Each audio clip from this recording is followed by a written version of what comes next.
I did not go to school till 10th standard. I was enrolled in a Zilla Parishad school, but I just refused to go to school, and I studied on my own. Now my 4.5-year-old son Arjun has been forced to enter 7 days back into one school in Gadchiroli on the behest of my wife. I hope she also soon realizes it. And Arjun dislikes his school. And परवाच्या दिवशी म्हणजे मी इकडे निघण्याच्या आदल्या दिवशी तो सकाळी उठला आणि मला म्हणत होता की बाबा मला शाळेत नाही जायचं. आणि मला सुरुवातीला असं वाटलं की हा फक्त इमोशनल अँझायटीचा पार्ट आहे की आईबाबांपासून काही काळ दूर राहायचं. तोही फार महत्त्वाचा भाग आहे. आईबाबांपासून छोट्या मुलांना एवढं दूर का राहावं. पण त्याच्या पुढे तो जे बोलला ना, मी चकित झालो आहे. तुम्हाला खरं सांगतो. 4.5 वर्षाचा पोरगा बोलला. तो काय बोलला माहिती आहे मला. तो अर्जुन मला असं बोलला की बाबा मला हे असं नुसतं वाचणं, नुसतं लिहिणं याच्यात काही मजा नाही वाटत. मला काम पाहिजे म्हणे काहीतरी करायला.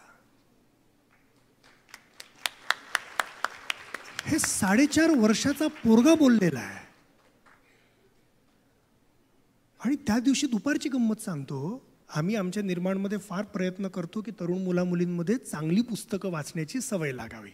म्हणून आम्ही असं की दुनियाभरचे भारीचे भारी टायटल बोलवतो, अगदी चांगले मुलांच्या पुढे आणतो आणि आम्ही 50% किमतीत विकतो.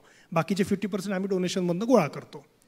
त्या पुस्तकांच्यावर आम्ही आमच्या निर्माणचा शिक्का मारतो. म्हणजे निर्माणकडनं मिळालं आहे कळावं आणि त्याने जाऊन कुठेतरी भलतीकडे विकू नये. तर मी अर्जुन माझ्या ऑफिसमध्ये आला. तुम्ही त्याला म्हटलं शिक्के मारायचे आहेत. तर जॉर्ज ऑरवेल या लेखकाचं ॲनिमल फार्म नावाचं पुस्तक आहे. अप्रतिम पुस्तक आहे. तुम्ही वाचलं नसेल तर कृपा करून वाचा. ब्युटिफुल. अर्जुनने अर्ध्या तासामध्ये ॲनिमल फार्मच्या 100 पुस्तकांवर निर्माणचे ठप्पे मारले. And he was extremely happy. म्हणजे जे काम अदरवाईज माझ्या कुठल्या तरी 22-23 वर्षाच्या ज्युनियर कलिगने केलं असतं ते एका 4.5 वर्षाच्या पोराने केलं. आणि त्याला त्याच्यात मिनिंग वाटलं. त्याला वाटलं की मी काहीतरी नेमकं करून राहिलो आहे. मला नुसतंच तुम्ही वाचायला नका लावू. शिक्षणामध्ये कुठल्याही लेवलच्या शिक्षणामध्ये जो बदल व्हायला पाहिजे तो ॲक्च्युली हा व्हायला पाहिजे. 4.5 वर्षाच्या मुलाला देखील प्रेरणा असते ॲडल्ट सारखं वागण्याची आणि काहीतरी मिनिंगफुल रोल अदा करण्याची. त्याचा वकूफ कमी आहे. त्यामुळे 4.5 वर्षाच्या पोराला त्याच्या लेवलचं काम द्यायचं, 14 वर्षाच्या पोराला त्याच्या लेवलचं द्यायचं आणि 24 वर्षाच्या लेवलला त्याच्या लेवलचं द्यायचं. पण ॲडल्ट्स म्हणून आपली ही जबाबदारी आहे की आपण तो तुकडा तोडून त्याला देऊ शकतो का जिथे त्याला काहीतरी मिनिंगफुल कॉन्ट्रीब्युशनची प्रेरणा मिळेल आणि त्याच्यातनं तो शिकेल. कारण नाहीतर काय होतं, नाहीतर असं होतं की माझ्या 10वीच्या विज्ञानाच्या पुस्तकामध्ये ॲलमचा फॉर्म्युला होता K2SO4 Al2SO4 thrice 24 H2O. 24 वर्ष झाले मी हा फॉर्म्युला माझ्या डोक्यातनं घालवू नाही शकत हो. आणि मला असं स्वप्नात दिसतात की माझे 4 न्यूरॉन्स बळी पडलेले आहेत हा फॉर्म्युला पाठ करण्यात.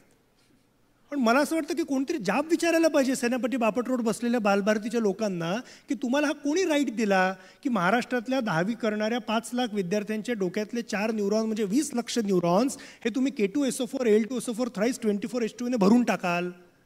जेव्हा की nobody taught us when to use alum, how to use alum हे कोणी शिकवलं नाही.